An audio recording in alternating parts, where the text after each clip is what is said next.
Kimi, very special ang naging Christmas. Kapiling ang pinakamamahal na si Paulo at Aki.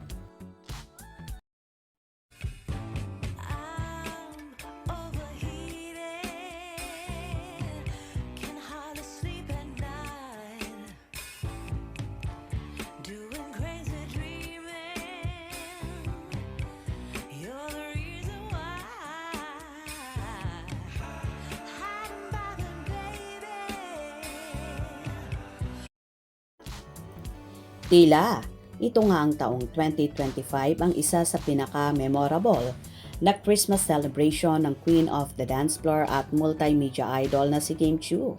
Dahil kasama nga niya ang pinakamamahal na si Paolo Avellino at ang anak nitong si Aki, kung saan sa New York nga sila nag-celebrate ng Christmas kasama ang binatilyo. Ito nga ang umugong na balita dahil sa nagdaang post ng pamangkin ni Kimi na si Rain ay wala nga doon ang tita Kimi niya, kung saan kasama ang kanyang inang si Twinkle Chiu at stepdad na si Carlo at ang iba pang kaanak nila. Kaya naman lalong lumakas ang hinala at chika ng Kim Foundation na totoo nga ang balita na nasa New York City ang magsing-irog. Ang mundo ng showbiz sa Pilipinas ay muling niyanig na mga pinakabagong balita patungkol sa pinakasikat na tambalan ngayon ang Kim Pao. Ang tambalang Kim Chiu at Paolo Avellino ay tila hindi lamang sa screen nagpakita ng tamis kundi maging sa tunay na buhay. Sa gitna ng mga espekulasyon at sari-saring chismis, isang malaking balita ang lumabas. Ang dalawa ay kasalukuyang nasa New York upang ipagdiwang ang Kapaskuhan at ang pinakaabangan ng lahat, ang pagbisita sa anak ni Paolo na si Aki. Sa nakalipas na mga araw, naging mainit ang usapin sa mga social media platforms at ang mga fan groups. Maraming resibo o mga patunay ang hinahanap ng mga netizens, ngunit ang mga bulong-bulungan mula sa mga malalapit na source ay nagsasabing lumipad na nga ang dalawa patungong Amerika. Ang biyaheng ito ay tinuturing na napaka-special dahil ito ang pagkakataon na makasama ni Paolo ang kanyang anak na si Aki na naninirahan doon. Ang presensya ni Kim Chiu sa tabi ni Paolo sa mahalagang sandaling ito ay nagpapatunay lamang kung gaano nakalalim ang kanilang samahan. Hindi lamang ito simpleng bakasyon. Ito ay isang pagpapakita ng suporta at pagmamahal ni Kim sa pamilya ni Paolo. Ngunit bago pa man ang balitang New York, naging usap-usapan din ang tungkol sa ari-arian ni Kim Chiu sa Tagaytay. May mga kumakalat na balita na di umano ay naibenta na ang kanyang rest house sa pamamagitan ng kanyang kapatid na sila Cam. Gayunpaman, mabilis na nilinaw ang isyong ito. Ang dating may-ari ng property, isang CEO, ay naglabas ng pahayag na nagbigay ng linaw sa lahat. Ayon sa kanya, nung binibili ni Kim ang bahay, mayroon pang ibang interesadong buyer na handang magbayad. Ngunit dahil sa taglay na karisma at ang sikat na sweet smile ni Kim Chiu, mas pinili niyang ibigay ang property sa actress. Sinabi pa ng CEO na masaya siya dahil ang pinaghirapang pera ni Kim ay napunta sa isang magandang investment na hindi mananakaw ng sinuman.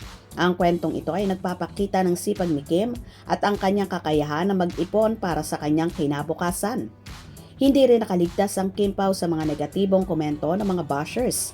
May mga lumalabas na usapin na si Paolo ay tila tumitingin sa ibang babae, partikular na sa mga backup dancers o iba pang mga kasamaan sa industriya. Gayunpaman, ang mga tapat na taga-suporta ng Kim Pao ay mabilis na rumesback. Ayon sa kanila, kilala si Paolo bilang isang seryosong tao at hindi basta-basta nagpapaloko sa mga panandaliang atraksyon. Sa edad na malapit sa 40, alam ni Paolo ang kanyang mga prioridad. Binigyan diin ng mga fans na kahit ang mga sikat at magagandang actress sa iba't ibang network ay hindi magawang agawin ang atensyon ni Paolo. Kaya malabong ipagpalit niya si Kim Chiu sa mga taong hindi naman niya kilala ng malalim. Ang tiwala sa pagitan ng dalawa ay tila mas matibay pa sa anumang chismis na ibinabato sa kanila. Dagdag pa rito, naging usap-usapan din ang mga exclusive content ng dalawa sa Discord. Bagamat may mga paalala na ang mga video at live sessions ay para lamang sa mga opisyal na miyembro ng fan club, hindi naiwasan na may ilang screenshots at information na lumabas sa publiko. Doon ay nakita ang masayang bonding ng dalawa kabilang ang bagong ayos na kusina ni Kim na naging sentro ng usapan dahil sa ganda nito. Ang mga ganitong sulyap sa kanilang pribadong buhay ay nagbibigay ng inspirasyon sa kanilang mga fans na patuloy na sumusuporta sa kanila sa kabila ng lahat ng pagsubok.